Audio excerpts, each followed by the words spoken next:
Hey everybody, welcome back. It's been a while since we posted a video about the goats, but today we have a really great one for you. It was a stroke of genius by my husband. He's brilliant. Here he comes. You see him, he's got water for the goats. So those are our three oldest goats back there by him in the background. So we've got this really big, what is the square footage of this goat pen? No idea. I don't remember, but it's pretty big. And they've kind of eaten everything down. It's all brown, everything's gone. There's no grass or anything left in here. So we ended up getting one of those Premier One portable electric fence things. We see them a lot on the different YouTube channels. So we figured it'd be really great to be able to bring them out into the rest of the yard, on the rest of the property, to kind of, reduce the need to buy feed and kind of clear our property for us. So my husband had this really great idea. We're using the existing fence structure as the back side of the fence, and we've connected the electric fence and gone all the way around back to the other side of the fence. All right, so now we have, see, it's like super brushy over there. So we have it, so that's where they're gonna clear it off next.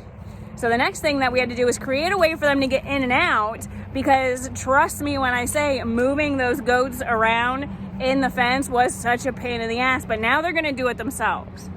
We've created this way for them to get from one side to the other, and they are now, look at, proving us right. So we've got this giant wooden spindle that they like to jump on close to the fence. And their, oh, I startled them. Their IBC tote bed is on this side too, so they can jump from one side of the fence to the other, and then they'll go over here to where it's all brushy to be able to eat. Will the big ones follow suit of the little ones? So the big one that's on the ground, that's Peaches. She just had a baby. That's her baby right there on top of that IBC tote, and her name is Mayo, like mayonnaise. That one there, can you see Chewy on the bottom? Oh yeah, so if you see that little goat back there in that little corner, his name is Chewbacca, and he is this one. That one there is Sweetheart, that's her baby. And look at Tough Guy. This is our other little Weather going over. Oh, I'm so proud of you, Tough Guy. Come on, you two, get on it. So the three littlest ones have figured out how to get into the other pen, and there's totally a way we've made like a pallet staircase kind of thing to go up so that they can get back on this side of the fence. They've got a bed for shelter. I just hosed it out, so I'm gonna fill it up with some straw here in a little bit. Let's see, are you guys gonna do it? Probably, though, if Tough Guy moves out of the way, right? Look at you, Peaches.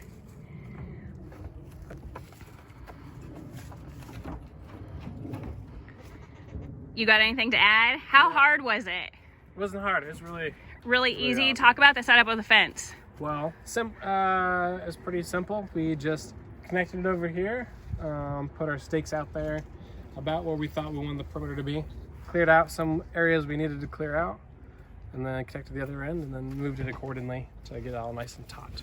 So one thing that I don't see talked about a lot in the different YouTube videos is just how hard it is to get the fence set up with your goats inside, like with your goats inside. Yeah, they didn't say anything about that. So the goats did not want to be in there at first, and they started climbing through the netting.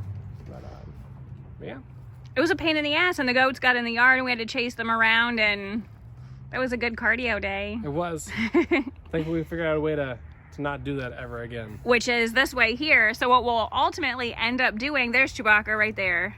He's a runt, even though he was an only child. So ultimately, what we're going to end up doing is moving the fence.